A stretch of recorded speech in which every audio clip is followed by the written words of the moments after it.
Welcome to अरियंत। कल हमने company का जो पार्ट पढ़ा था उसमें बेसिक टर्म्स पढ़ी थी कंपनी की। आज हम बात कर रहे हैं कि कंपनी अपने अंशों को किस प्रकार से निर्गमन करती है। तो कंपनी जो अपने शेयर्स जो अंश होते हैं उनका निर्गमन कर रही है, और निर्गमन जो होती है वो मेनली दो तरह से पैसा इकट्ठा कर सकती है कंपनी। कि जो कंपनी के अंशों का मूल्य है वो पूरा का पूरा कंपनी एक साथ ले ले, लमसम अमाउंट ले ले, यानी कंपनी उसकी जो अमाउंट है, जैसे 100 रुपए का एक शेयर है तो कंपनी अंशधारियों से पूरे 100 रुपए एक साथ कलेक्ट कर ले।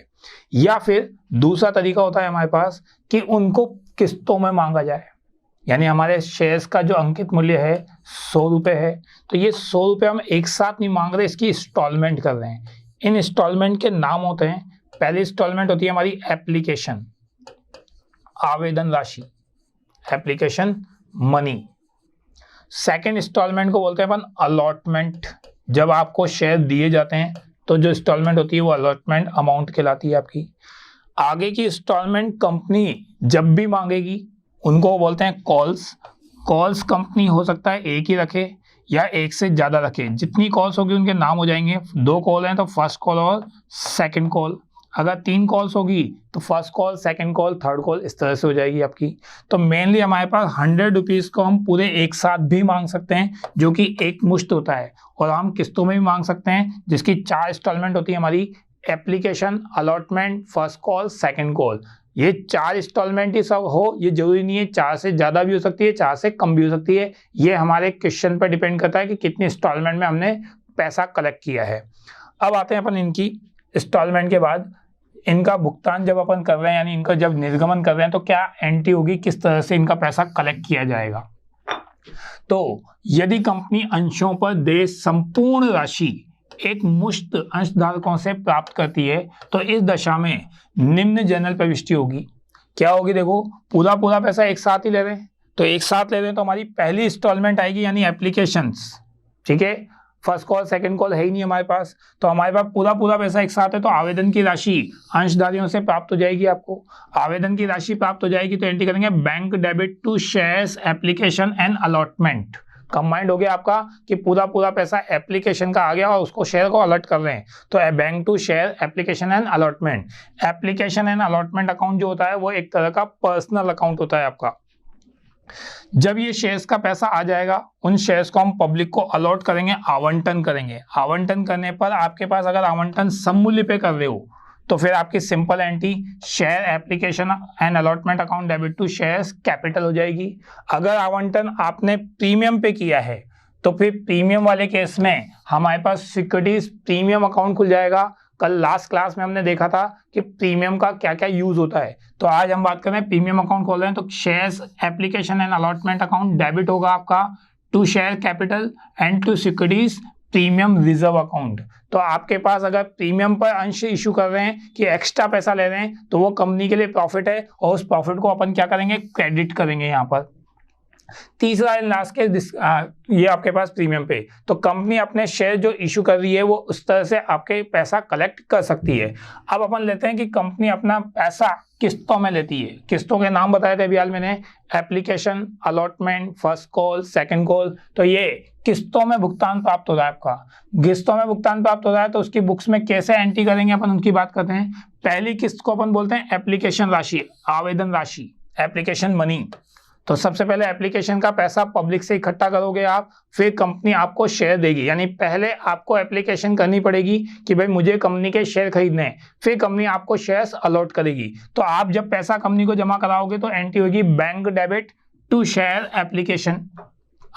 पब्लिक ने कंपनी को पैसा जमा करा दिया, अब कंपनी आपको शेयर अलॉट करेगी, तो शेयर आवंटन जो आपको दिए उसको कैपिटल अकाउंट में ट्रांसफर करने की, अलॉटमेंट करने की, share application to shares capital.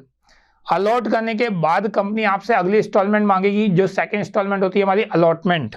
उसको मांगने की एंट्री हमारी आवंटन की राशि देय होने पर, यानी कंपनी आवंटन मांग रही है और आवंटन सममूल्य पे कर रहे हैं तब की एंट्री, तो share allotment to shares capital, ये एंट्री हो जाएगी।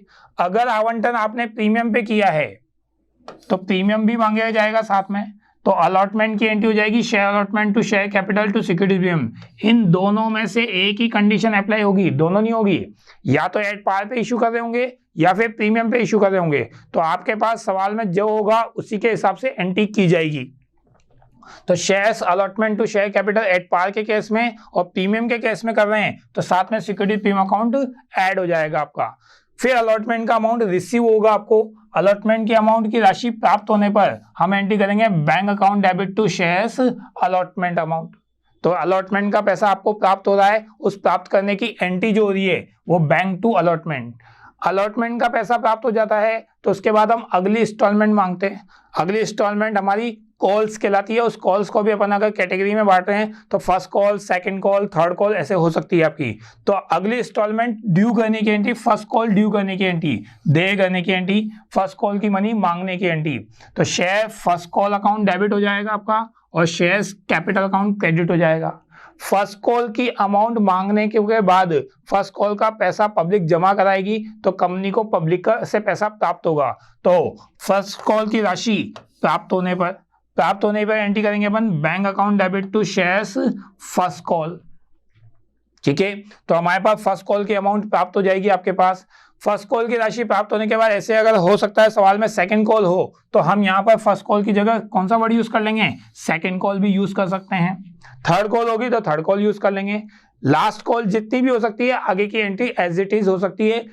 कोई कंडीशन नहीं है कि भाई कितनी इंस्टॉलमेंट में पैसा मांगा जाएगा, लेकिन जनरली हमारे क्वेश्चन जो होते हैं वो फर्स्ट कॉल या सेकंड कॉल तक कंप्लीट हो जाते हैं। तो हमारे पास जहां तक कंप्लीट हो जाएंगे हमें वहां तक इंस्टॉलमेंट करनी पड़ेगी। तो application, allotment, first call, second call, generally हमारा क्वेश्चन यहाँ पे कंप्लीट हो जाता है। तो इस तरह की एंट्री करनी है। एप्लीकेशन के केस में पहले बैंक की एंट्री होती है, फिर आपकी कैपिटल की एंट्री होती है। एप्लीकेशन का जो केस होता है उसमें पहले बैंक की एंट्री होती है और फिर कैपिटल की एंट्री होती है। बाकी सबके केस में आपकी पहले कैपिटल की एंट्री होगी फिर बैंक की एंट्री होगी, चाहे आप फर्स्ट कॉल कर रहे हो चाहे आप सेकंड कॉल कर रहे हो, सबके लिए कंडीशन सेम रहेगी। नेक्स्ट आता है आपके पास अंडर सबस्क्रिप्शन। अंडर सबस्क्रिप्शन क्या होता है, देखो कंपनी जितने अंश इशू कर रही है, जैसे कंपनी ये चाहती है कि पब्लिक हमारे जो शेयर्स खरीदे वो 1 लाख शेयर खरीदे और एक शेयर का प्राइस हमने रख दिया 100 रुपीज। तो कंपनी ये चाहती है कि पब्लिक हमारे 1 लाख शेयर्स खरीद ले, हम 1 लाख शेयर बेचना चाहते हैं कंपनी को। अब पब्लिक की डिमांड कितनी है तो पब्लिक ही बता सकती है। तो जब पब्लिक से डिमांड आई यानी पब्लिक से एप्लीकेशन आई, वो एप्लीकेशन अगर इन इशू वाले शेयर से कम आती है यानी हमारी एप्लीकेशन 1 लाख की जगह 90,000 रुपये आती है, एप्लीकेशन कितने की आ रही है आपकी 90,000 की। तो कंपनी तो ये चाहती थी कि हमारे 1 लाख शेयर बिके, लेकिन पब्लिक जो एप्लीकेशन भेज रही है, पब्लिक जो डिमांड कर रही है वो डिमांड 90,000 शेयर की कर रही है, तो कम शेयर की एप्लीकेशन आ रही है। तो ऐसे सिचुएशन को बोलते हैं अपन न्यून अभिदान अंडर सब्सक्रिप्शंस। तो अगर ऐसी सिचुएशन होगी तो आपके पास एप्लीकेशन का पैसा भी 90,000 का आएगा। एप्लीकेशन का पैसा 90,000 का आएगा तो हम पब्लिक को अलॉट भी कितने से करेंगे, 90,000 से करेंगे। जब पब्लिक को अलॉट 90,000 किया है तो फर्स्ट कॉल, सेकंड कॉल, जो आगे की इंस्टॉलमेंट हम मांगने वाले हैं वो पूरे 90,000 से होगा। यूं बोल सकता हूं कि इन कंडीशन पे हमारे पास सारी एंट्री कितने से होगी, 90,000 से होगी, 1 लाख से हम एंट्री नहीं करेंगे। तो हमारे पास कंडीशन है जब जनता से अभिदान के लिए प्रस्तावित अंशों से कम अंशों के लिए आवेदन प्राप्त होते हैं तो इसे अंशों का न्यून अभिदान कहते हैं। ऐसी स्थिति में आवेदित अंशों की संख्या के आधार मानकर जनरल प्रविष्टियां की जाती है। तो जो हमारे पास आवेदन आए हैं यानी 1 लाख के आवेदन आए हैं, 90,000 के आवेदन आए हैं, तो 90,000 शेयर्स की ही एंट्री में यूज किया जाएगा। बैंक टू एप्लीकेशन भी 90,000 से होगी, एप्लीकेशन टू कैपिटल भी 90,000 से होगा, फिर अलॉटमेंट भी 90,000 से मांगा जाएगा, 90,000 का पैसा रिसीव होगा, यानी पूरा क्वेश्चन कितने से करने वाले हैं अपन, 90,000 से करने वाले हैं। नेक्स्ट आता है आपके पास ओवर सब्सक्रिप्शन। ओवर सब्सक्रिप्शन जो अभी हाल कंडीशन रखी उसका उल्टा हो गया हमारे पास। हमने यहाँ कहा था कि हमें 1 लाख शेयर इशू करने हैं और पब्लिक ने डिमांड कम रखी थी।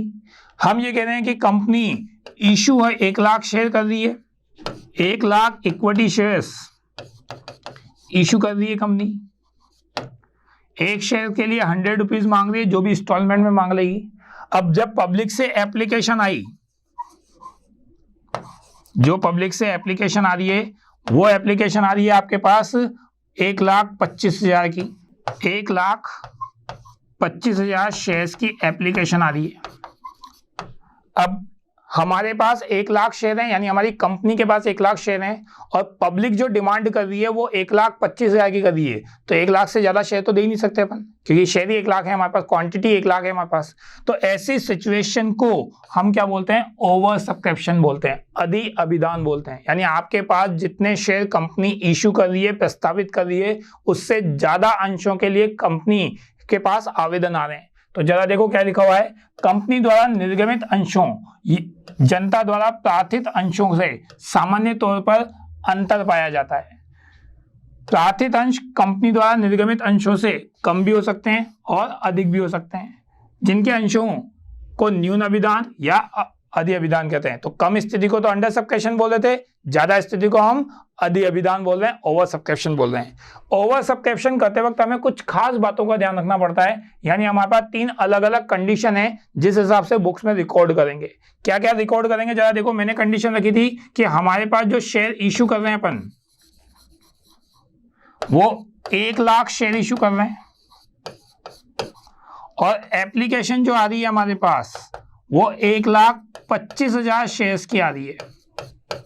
ठीक है, हमें तो शेयर 1,00,000 इश्यू करने हैं, लेकिन पब्लिक से जो डिमांड आ रही है आपके पास, वो डिमांड जो आ रही है हमारे पास वो ज्यादा शेयर्स की आ रही है, तो इसे ओवर सब्सक्रिप्शन बोला था। तो फर्स्ट कंडीशन हमारे पास किसको जब बुक्स में रिकॉर्ड करेंगे, तो जो ज्यादा एप्लीकेशन आ रही है, कितनी ज्यादा आ रही है हमारे पास? 25,000 शेयर की एप्लीकेशन ज्यादा आ रही है, यानी पब्लिक ने 25,000 शेयर का पैसा ज्यादा जमा करा दिया, तो हम उसको रिफंड करेंगे। तो फर्स्ट एंट्री हमारे पास यही आती है कि जो आवेदन पे ज्यादा आवेदन आ रहे हैं उनको अस्वीकार कर दो। तो आपके पास अस्वीकार कर रहे हैं तो हमारे पास एंट्री होगी, देखो उसकी प्रथम विकल्प ये है कि जो अधिक आवेदन आ रहे हैं उन अधिक आवेदन को क्या कर दिया जाए? अस्वीकार कर दिया जाए, रिजेक्टेड कर दिया जाए। रिजेक्ट कर रहे हैं तो निर्गमित अंशों से अधिक प्राप्त आवेदन को अस्वीकार करने की राशि वापस क्या कर दी जाएगी? लौटा दी जाएगी, जिसकी प्रविष्टि क्या करेंगे? देखो अपन shares application account debit to share capital. इस कैपिटल में तो जितने अंश आप दे रहे हो, यानी पैसा तो 1,25,000 का आया और हम शेयर्स दे रहे हैं सिर्फ 1,00,000 के, तो 25,000 शेयर्स का पैसा ज्यादा आ रहा है हमारे पास, और ये 25,000 शेयर का पैसा किस में चल जाएगा? आपका रिफंड में चल जाएगा, यानी एंट्री बन जाएगी एप्लीकेशन टू बैंक, अगर आपने पैसा लौटा दिया तो। और अगर आपने आवेदन की राशि को अस्वीकार कर दिया तो आपके आवेदन की राशि को क्या कर देंगे अपन? इस तरह से रिफंड कर देंगे। तो हमारे पास कंडीशन है कि आपके पास जो पैसा आ रहा है उस पैसे को आप क्या कर रहे हो? रिफंड कर रहे हो, और रिफंड करने के लिए हमारे पास एप्लीकेशन का पैसा किस में चला जाता है? बैंक में चला जाता है। तो हमारी एंट्री बन जाती है शेयर एप्लीकेशन टू बैंक। इस तरह से एंट्री करनी है जो अभी आज मैंने आपको बताई। सेकंड विकल्प होता है यथानुपात बंटन का। यथानुपात बंटन क्या होता है जरा देखते हैं अपन। तो हमारे पास द्वितीय विकल्प ये है कि हम अनुपात में अंश दे सकते हैं। अनुपात में अंश देने का मतलब जो व्यक्ति कंपनी से 1,25,000 मांग रहा है, कंपनी उसको 1,00,000 शेयर दे दे। इसका क्या मतलब निकला? इसका मतलब ये निकला, देखो ये अनुपात बनाया हमने कि जो कंपनी से 125 शेयर मांग रहा है, कंपनी उसको 100 शेयर देगी। यानी कंपनी किसी को भी मना नहीं कर रही कि हम सबको शेयर देंगे, लेकिन जो सबको शेयर देंगे हम वो इस तरह से देंगे कि अगर आपने 125 शेयर मांगे तो आपको 100 शेयर दिए जाएंगे। तो कंपनी आपको कह रही है कि पैसा ज्यादा का जमा कराएगी तो आपको कम शेयर मिलेंगे। तो 125 शेयर का पैसा जमा कराया और आपको शेयर कितने मिले? 100 शेयर मिले। तो आपने 25 शेयर का पैसा ज्यादा जमा करा रखा है। ठीक है, तो जो 25 शेयर का ज्यादा शेयर पैसा जमा करा रखा है, वो पैसा कंपनी आपसे कहेगी कि हम आपको 100 शेयर जो दे चुके हैं उसमें अलॉटमेंट जब लेंगे तो वो 25 शेयर का पैसा हम वहां पे क्या कर देंगे? एडजस्ट कर देंगे, यानी आपसे अलॉटमेंट का पैसा कम मांग लेंगे। तो ऐसी सिचुएशन को बोलते हैं अपन यथानुपात बंटन। लिखा हुआ है देखो, अधि अभिदान की दशा में अंशों का यथानुपात बंटन भी किया जा सकता है। यथानुपात बंटन से तात्पर्य निर्गमन किए गए अंशों की संख्या, उन अंशों की संख्या जिनके लिए आवेदन पत्र प्राप्त हुए हैं के अनुपात में होता है। तो हमारे पास इस अनुपात में कर रहे हैं। अनुपातिक आवंटन करने पर आवेदन पर प्राप्त राशि को आवंटन पर या याचनाओं पर देय राशि के साथ क्या कर दिया जाता है? समायोजित कर दिया जाता है। यानी हमारे पास जो 25 शेयर का पैसा ज्यादा जमा आया है, वो 25 शेयर का पैसा हम कहाँ यूज कर लेंगे? अलॉटमेंट पे। और बाई चांस अलॉटमेंट से ज्यादा हुआ तो कहाँ एडजस्ट कर देंगे उसको? हम कॉल्स पे। तो कंपनी के अगर आवेदन ज्यादा आ रहे हैं, ओवर सब्सक्रिप्शन हो रहा है, तो फर्स्ट केस तो ये पढ़ा हमने कि एप्लीकेशन का पैसा रिफंड कर देंगे। सेकंड केस पढ़ रहे हैं कि हम यथा अनुपात बंटन कर रहे हैं। यथा अनुपात बंटन का मतलब मैंने आपको बताया कि जो 25 शेयर का पैसा ज्यादा है वो पैसा हम रिफंड नहीं करेंगे, हम आपका पैसा अलॉटमेंट पे यूज कर लेंगे और आपको अलॉटमेंट पे कम पैसा जमा करवा देंगे। तो अलॉटमेंट पे पैसा ट्रांसफर करने की एंट्री क्या होगी? तो अलॉटमेंट पे पैसा ट्रांसफर करने की एंट्री होगी, देखो जब आवेदन की राशि हम समायोजित कर रहे हैं तो एप्लीकेशन का पैसा जो हमारे पास आया उसको हम अलॉटमेंट पे ट्रांसफर कर रहे हैं। अगर अलॉटमेंट से ज्यादा हुआ तो अपन फर्स्ट कॉल या सेकंड कॉल पे ट्रांसफर करेंगे, जिसके लिए calls in advance word use करते हैं। अपन ने कल ही पढ़ा था कि कॉल्स इन एडवांस जो होता है कि पैसा जल्दी मिल गया, तो वही कंडीशन आ रही है। Share application debit to share capital, ये तो हम पब्लिक को शेयर देने की एंट्री कि भाई हम 1 लाख शेयर देंगे। 1 लाख शेयर देने के बाद हमारे पास 1,25,000 शेयर का आवेदन आया था, तो 25,000 का पैसा किसमें ट्रांसफर कर देंगे? या तो अलॉटमेंट में, और अलॉटमेंट से ज्यादा हुआ तो कॉस्ट इन एडवांस में। जैसे यूं कहूं कि हमारे पास पैसा आया 1,25,000 का, तो हमने 1,25,000 लिख दिया। यहाँ पे हम शेयर दे रहे हैं 1 लाख के, तो कैपिटल कितने से तैयार होगी आपकी? 1 लाख शेयर से, ठीक है। और जो पैसा ज्यादा आया 25,000 का डिफरेंस आ रहा है वो हम अलॉटमेंट पे एडजस्ट कर देंगे, लेकिन अलॉटमेंट से ज्यादा हुआ तो हम कॉस्ट पे एडजस्ट कर देंगे। तो आपको ये ध्यान रखना है एंट्री करते वक्त कि आपके पास एंट्री हो जाएगी share application to capital to allotment, और अलॉटमेंट के बाद जो बचेगा वो कॉस्ट इन एडवांस में चला जाएगा। नेक्स्ट सिचुएशन जो आती है हमारे पास, वो तीसरा अल्टरनेट ये हो सकता है कि हम कुछ अंशों के तो आवेदन को क्या कर दें? रिफंड कर दें, अस्वीकार कर दें, और कुछ को क्या कर दें? आवंटन अनुपात से कर दें। कैसे कर दें भाई? देखो हमारे पास हम ये मान के चल रहे थे कि हमारे पास जो एप्लीकेशन आ रही है वो एप्लीकेशन कितने अंशों की आ रही है? 1,25,000 शेयर की आ रही है, जबकि हम अलॉटमेंट जो कर रहे हैं वो अलॉटमेंट हम 1 लाख से ज्यादा तो कर ही नहीं सकते, हमारे पास 1 लाख ही शेयर है। तो हमारा फर्स्ट पॉइंट और सेकंड पॉइंट को मर्ज करके हमने तीसरा विकल्प बना दिया। अब ये अल्टरनेट कैसे यूज करना है जरा समझ लो।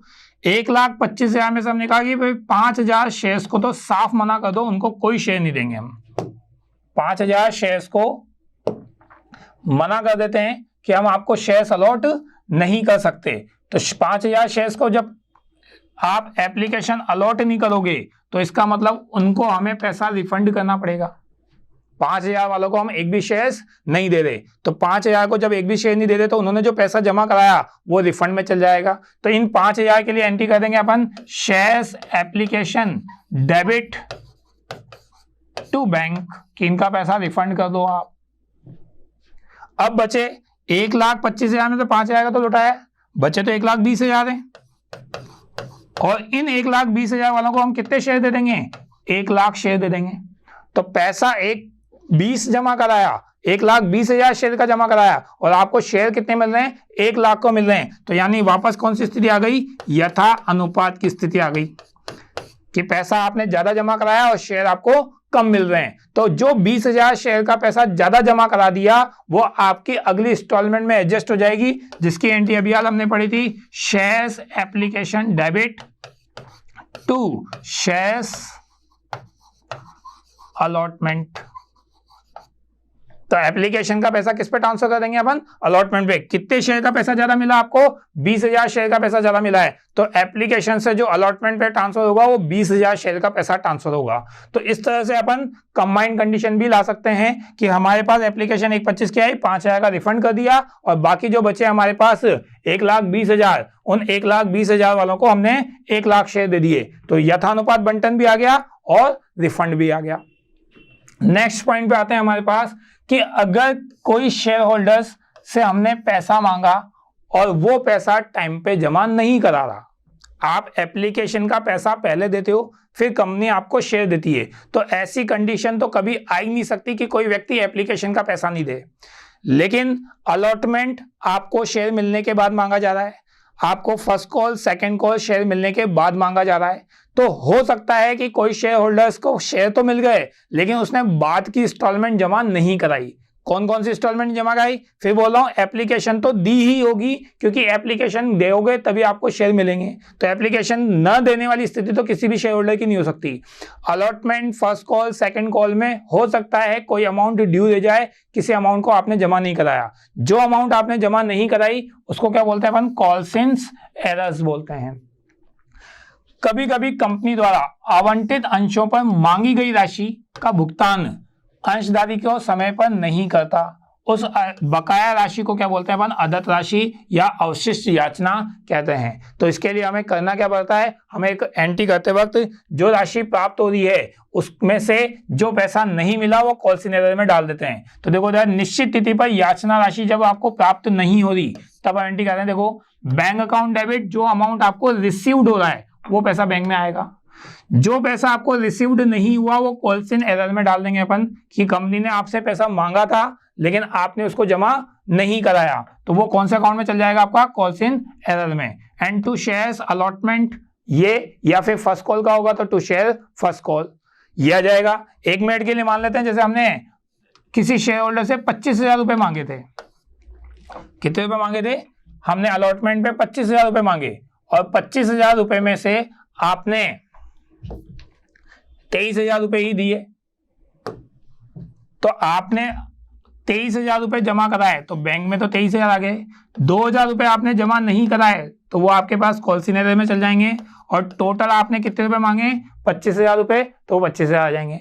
तो जितने रुपए रिसीव हो रहे हैं तो बैंक अकाउंट में आ जाएगा, जो पैसा कंपनी ने मांगा और शेयर होल्डर ने नहीं दिया वो कॉल्सिंग एरर में चला जाएगा, और ये टू अलॉटमेंट ये आ जाएगा आपका कि भाई हमने इतने रुपए मांगा, फर्स्ट कॉल सेकंड कॉल मांगा तो फर्स्ट कॉल सेकंड कॉल आ जाएगा।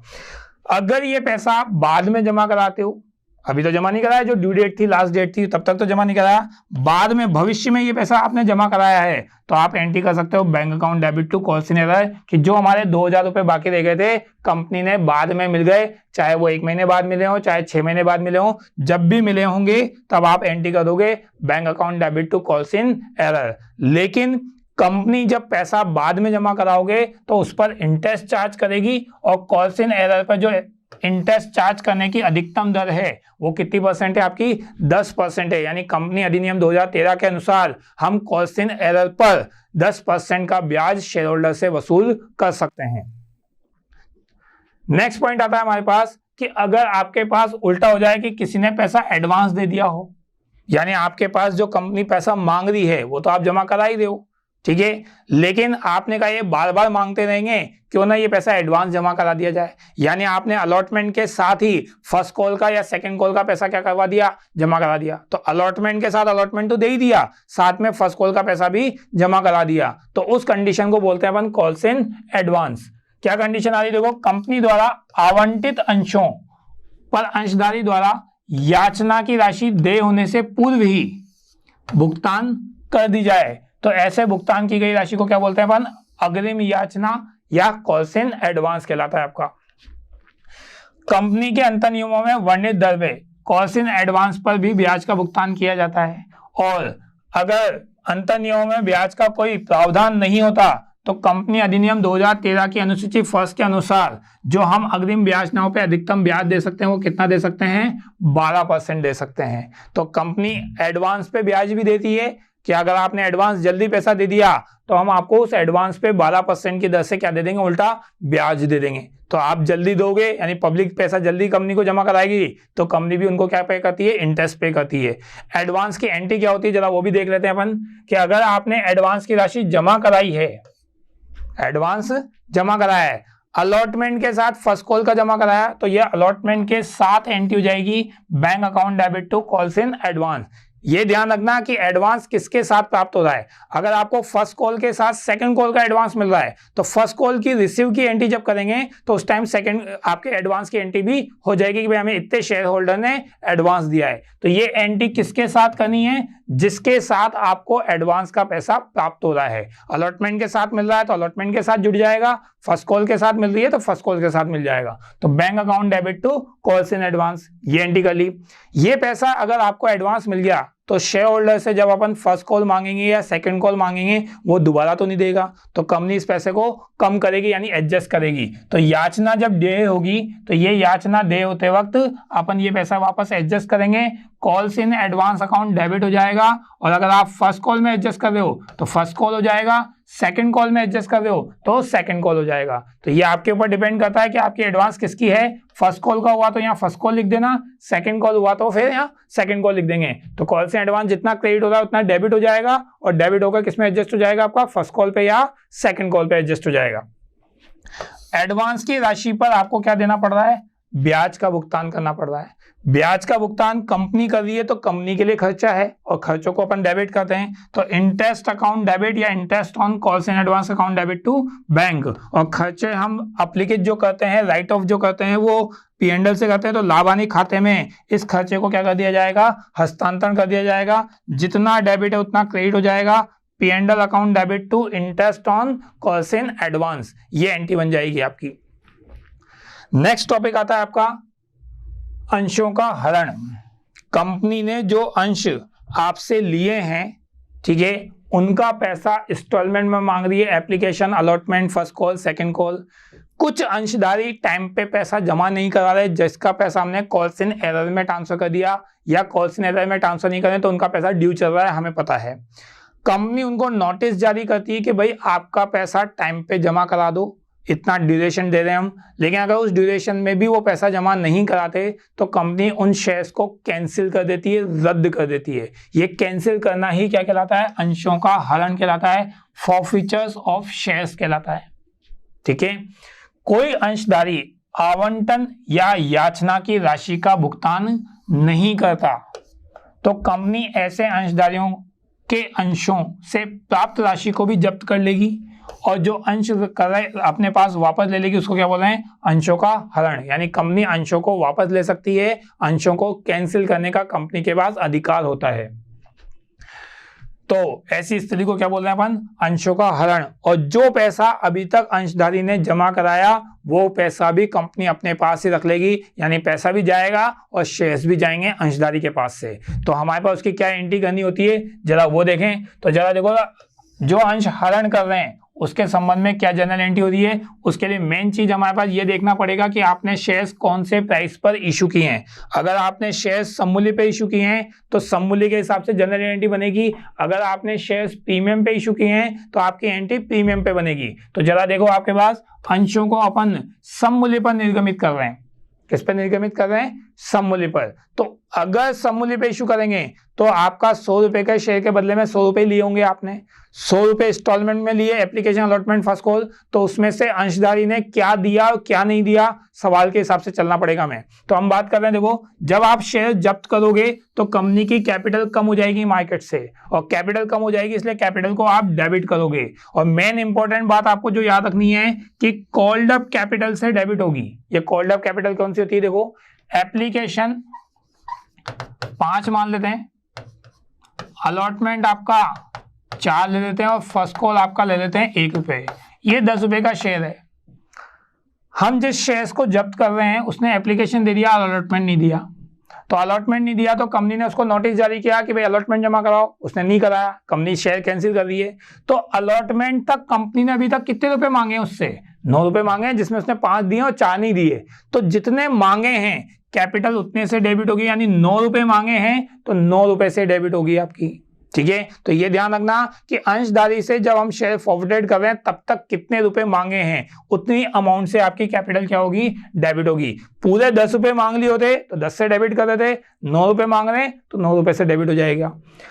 क्रेडिट कौन सी अमाउंट होगी, जरा वो देखो कि आपके पास जो अमाउंट प्राप्त हो चुकी है वो कौन से अकाउंट में चल जाएगा, शेयर फॉरवर्डेड अकाउंट में। तो जो अमाउंट आप पे कर चुके हो, जो अमाउंट कंपनी के पास रिसीव हो चुकी है लेकिन कंपनी आपको रिफंड नहीं कर रही, तो वो अमाउंट कौन से अकाउंट में डाल देंगे अपन, शेयर फॉरवर्डेड अकाउंट में।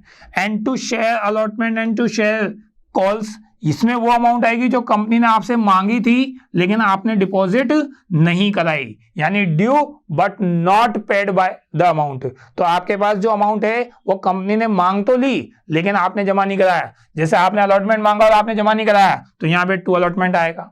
लेकिन आपसे फर्स्ट कॉल मांगा ही नहीं है तो यहाँ फर्स्ट कॉल नहीं लिखेंगे अपन, यहाँ फर्स्ट कॉल तभी लिखेंगे जब ड्यू हुआ हो, यानी कंपनी ने आपसे मांगा हो और आपने इसको जमा नहीं कराया। अगर कंपनी ने मांगा ही नहीं है तो जमा क्यों कराएंगे हम, तो यानी फिर उस केस में यह फर्स्ट कॉल नहीं आएगा। तो ये चीज ध्यान रखना कि हमारी एंट्री ऐसी नहीं है फिक्स रहेगी, ये एंट्री क्वेश्चन के अकॉर्डिंग चेंज होती रहेगी, मॉडिफाइड होती रहेगी।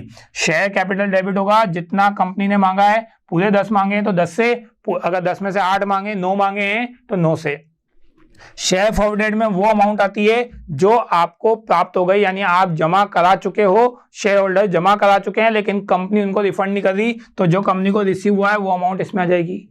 और हमारे पास यहाँ पे अलॉटमेंट और फर्स्ट कॉल में वो अमाउंट आएगी जो कंपनी ने आपसे मांगी थी, यानी शेयर होल्डर से मांगी थी लेकिन शेयर होल्डर ने उसको जमा नहीं कराया। तो जैसे अलॉटमेंट मांगा और अलॉटमेंट जमा नहीं करा तो अलॉटमेंट के 4 रुपए आ जाएंगे। फर्स्ट कॉल मांगा ही नहीं तो फर्स्ट कॉल लिखेंगे ही नहीं अपन, ठीक है। तो ये चीज ध्यान रखना। सेकंड आता है आपके पास, अगर अंशों को आपने प्रीमियम पे जारी किया है, अगर आप प्रीमियम पर अंश निर्गमन कर रहे हैं और आपने प्रीमियम की राशि प्राप्त नहीं हुई है, प्रीमियम की राशि प्राप्त नहीं हुई है, अगर प्रीमियम की राशि प्राप्त हो जाती है तो हमारे पास ये एंट्री सेम रहेगी। अगर आपने शेयर्स प्रीमियम पे इशू किए हैं और अगर अंशधारी ने प्रीमियम का पैसा जमा करा दिया तो आपके एंट्री ये की रहेगी, इसमें कोई चेंजेस नहीं होगा, यानी एट पार की तरह एंट्री करनी पड़ेगी। शेयर्स कैपिटल डेबिट होगा to share forwarded to allotment to calls, ये की यही एंट्री बन जाएगी अगर एक अंशधारी ने प्रीमियम का पैसा जमा करा दिया और फिर उसके शेयर फॉरवर्डेड हो रहे हैं, तब तो ये एंट्री रहेगी। लेकिन अगर प्रीमियम का पैसा भी जमा नहीं कराया तो हमारी एंट्री चेंज हो जाएगी। जब प्रीमियम की राशि प्राप्त नहीं हुई तो जरा देखो इधर शेयर्स कैपिटल डेबिट होगा, लेकिन ध्यान रखना वापस कॉल्ड अप कैपिटल से होगा, कितना आपका कॉल किया है। सिक्योरिटीज प्रीमियम अकाउंट भी डेबिट हो जाएगा कि जो प्रीमियम की राशि आपसे मांगी थी और आपने जमा नहीं कराई।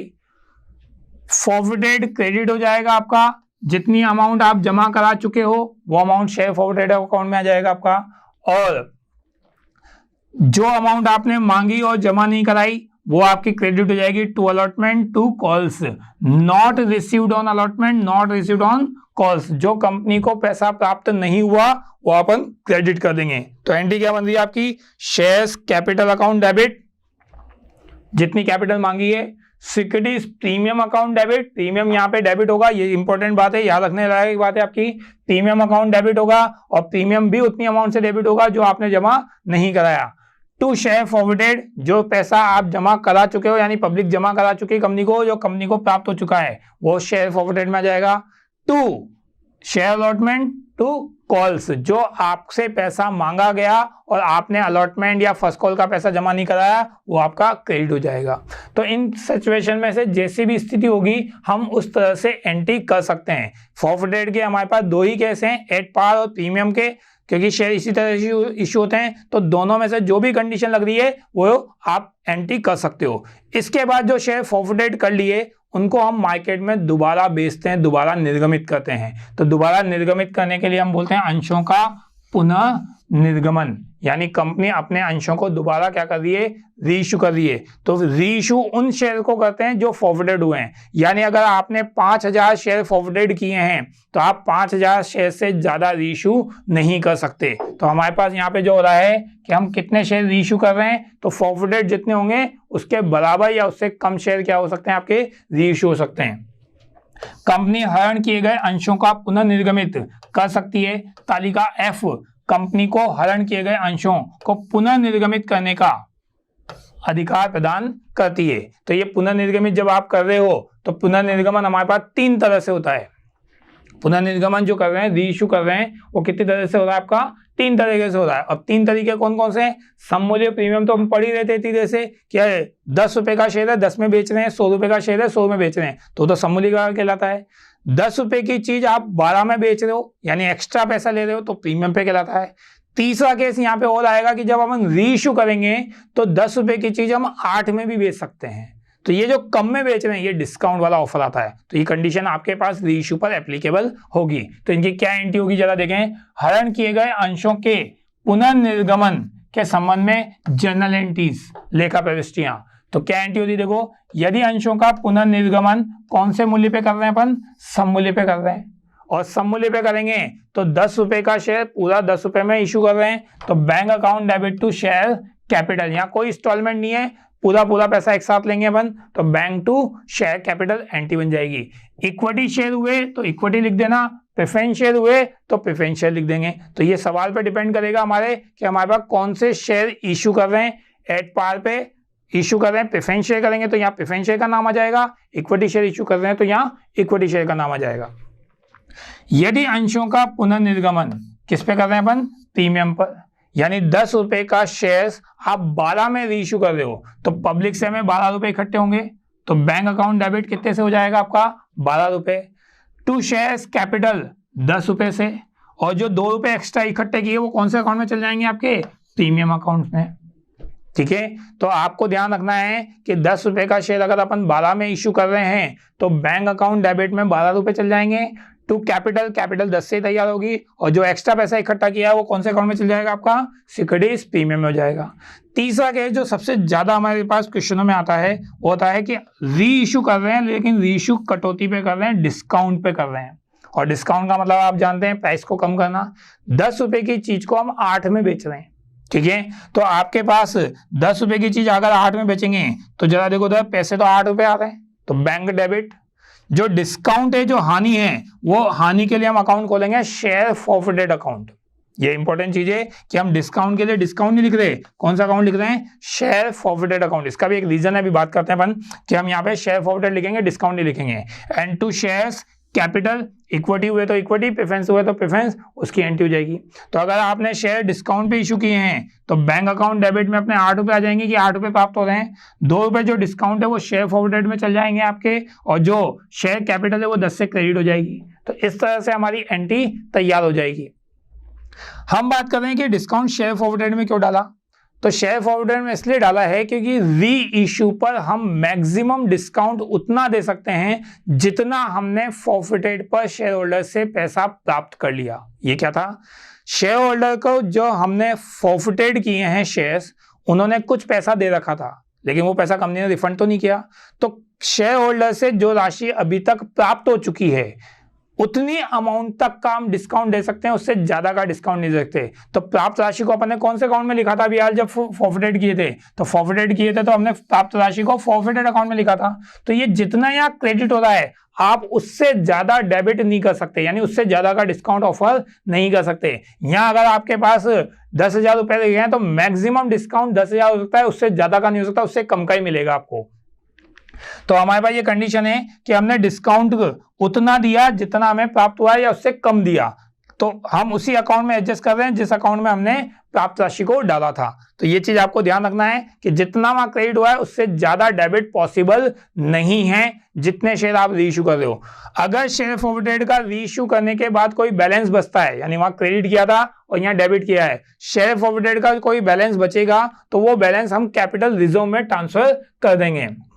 तो एक एंट्री और होगी हमारे पास कि शेयर फॉरवर्डेड का बैलेंस कैपिटल रिजर्व में ट्रांसफर होगा, शेयर्स फॉरफिटेड अकाउंट डेबिट हो जाएगा और कैपिटल रिजर्व अकाउंट क्या हो जाएगा आपका, क्रेडिट हो जाएगा। तो शेयर फॉरवर्डेड अकाउंट को बंद करने की एक एंट्री और होती है हमारे पास, जो आपको एंट्री करनी पड़ेगी share forwarded to capital reserve. लेकिन ये एंट्री तभी होगी जब आप शेयर्स को क्या कर रहे हो, रीइश्यू कर रहे हो। अगर आपने फॉरवर्डेड किए और रीइश्यू नहीं किए तो ये एंट्री नहीं होगी, ये एंट्री रीइश्यू करने के बाद ही पॉसिबल है।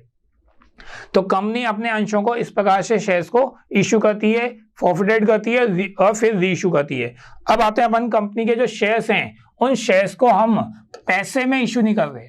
अभी तो हम कह रहे थे पैसा ले रहे हैं, bank to application, bank to allotment, bank to first call. हम यहाँ कंडीशन लेके चल रहे हैं कि नगद के अतिरिक्त अन्य प्रतिफल पर अंशों का निर्गमन, यानी हम पैसा नहीं ले रहे, किसी और कंडीशन के लिए, किसी और चीज के लिए हम अंशों का निर्गमन कर रहे हैं। ये और कंडीशन क्या है जरा पढ़ते हैं। देखो, निम्नलिखित उद्देश्यों की पूर्ति के लिए नगद के अतिरिक्त अन्य प्रतिफल के रूप में अंशों का क्या किया जा सकता है, निर्गमन किया जा सकता है। तो ये अन्य कंडीशन क्या है, देखो अगर आप किसी कंपनी को खरीद रहे हो और कंपनी की संपत्तियों को खरीद रहे हो तो उसका भुगतान आपको करना पड़ेगा। अब हम उसके भुगतान को जो कर रहे हैं वो हम अंशों में कर रहे हैं। यानी मान लो आपने रनिंग बिजनेस खरीदा, और बिजनेस खरीदेंगे तो उसकी एसेट्स और लाइबिलिटीज भी तो खरीदेंगे। तो एसेट्स और लाइबिलिटीज खरीदने के लिए आपने पेमेंट भी तो किया होगा। तो जो वेंडर को पेमेंट कर रहे हैं उसका पेमेंट किस में कर रहे हैं, अपन शेयर्स में कर रहे हैं। तो वेंडर को पेमेंट करने के लिए हमारे पास शेयर्स में पेमेंट करेंगे तो एंट्री बन जाएगी वेंडर्स टू शेयर्स कैपिटल। तो हमारे पास उसके लिए हम पैसा नहीं ले रहे क्योंकि उसके लिए हम एसेट्स ले चुके हैं उससे, तो बिना कंडीशन हमारे पास शेयर इशू हो जाएंगे।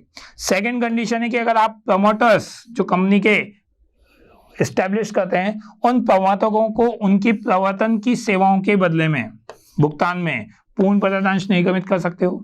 और लास्ट है कंपनी के जो अभिगोपन होते हैं, अभिगोपक।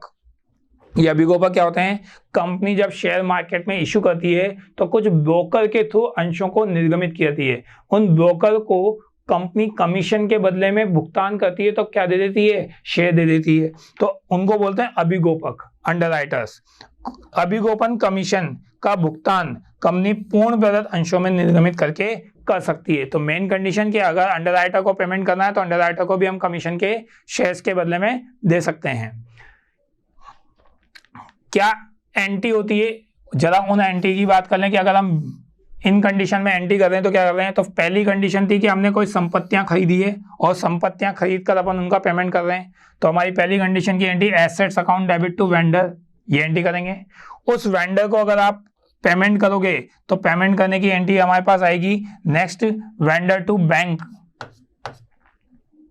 अगर कैश पेमेंट करता तो वेंडर टू क्या, बैंक। और अगर आपने शेयर्स में पेमेंट किया है तो शेयर्स, ठीक है। अगर आप पूरा पेमेंट शेयर्स में कर रहे हो तो वेंडर टू शेयर्स कैपिटल, ये एंट्री हो जाएगी। यानी हमारा फर्स्ट केस था कि हम वेंडर को पेमेंट कर रहे हैं और पूरा पेमेंट किसमें किया है, शेयर्स में किया है, तो वेंडर टू शेयर कैपिटल। अगर हम वेंडर को कुछ हिस्सा कैश में पेमेंट कर रहे हैं और कुछ हिस्सा शेयर्स में पेमेंट कर रहे हैं तो vendor to bank to shares capital, ये एंट्री बन जाएगी। अगर वेंडर्स को हम प्रीमियम पे पेमेंट कर रहे हैं तो vendors account debit to share capital to securities premium. कैसी भी कंडीशन आ सकती है उसके हिसाब से हम पेमेंट करते हैं। अगर एसेट्स के साथ साथ आपने लाइबिलिटीज भी खरीदी है तो हमें एक एंट्री और करनी पड़ सकती है कि अगर आप एसेट्स खरीद रहे हैं तो एसेट तो डेबिट हो रही है, लाइबिलिटीज खरीदोगे तो लाइबिलिटीज क्रेडिट हो जाएगी टू वेंडर। वेंडर का यहाँ परचेज कंसिडरेशन लिखेंगे, आपने कितने में खरीदा। अगर बाई चांस ये डेबिट और क्रेडिट बराबर नहीं आता तो डेबिट में जो डिफरेंस आता है उसको गुडविल लिखते हैं और क्रेडिट में जो डिफरेंस आता है उसको हम कैपिटल रिजर्व लिखते हैं। दोनों में से एक ही तरफ डिफरेंस आएगा, दोनों तरफ नहीं आएगा। तो डेबिट में अगर डिफरेंस आया तो गुडविल और क्रेडिट में डिफरेंस आया तो कैपिटल रिजर्व। ये उस केस में जब हमें परचेज कंसिडरेशन दे रखा है, अगर नहीं दे रखा तो एसेट्स माइनस लायबिलिटीज करके हम परचेज कंसिडरेशन भी निकाल सकते हैं। तो दोनों में से एंट्री, अगर सिर्फ एसेट्स खरीद रहे हो तो एसेट्स टू वेंडर और एसेट्स के साथ साथ लायबिलिटीज भी खरीद रहे हैं तो assets account debit to liabilities to vendor. दोनों में से एक एंट्री होगी जो भी आप खरीद रहे हो उसके हिसाब से।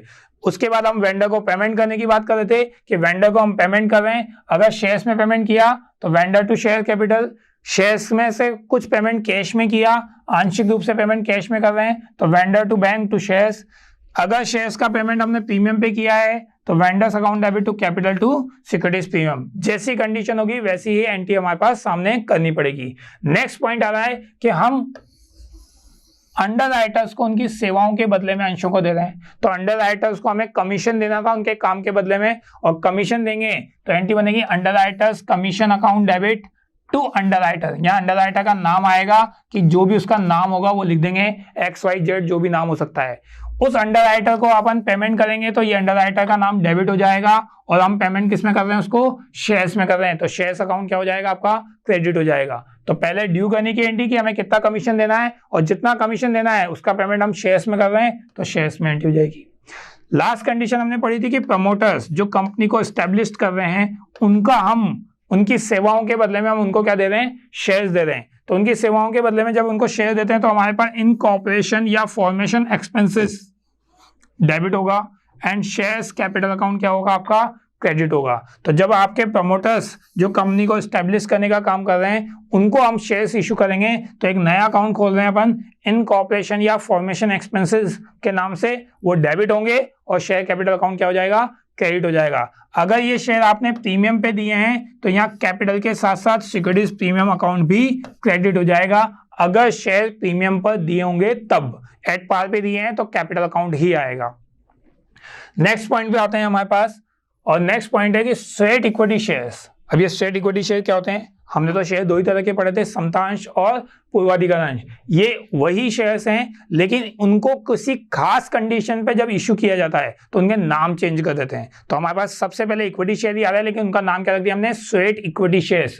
स्ट्रेट इक्विटी शेयर्स होते क्या है, जरा उसकी बात कर लें। देखो, कंपनी अधिनियम जो 2013 है कि धारा 54 के अनुसार कंपनी स्ट्रेट इक्विटी अंश का निर्गमन कर सकती है।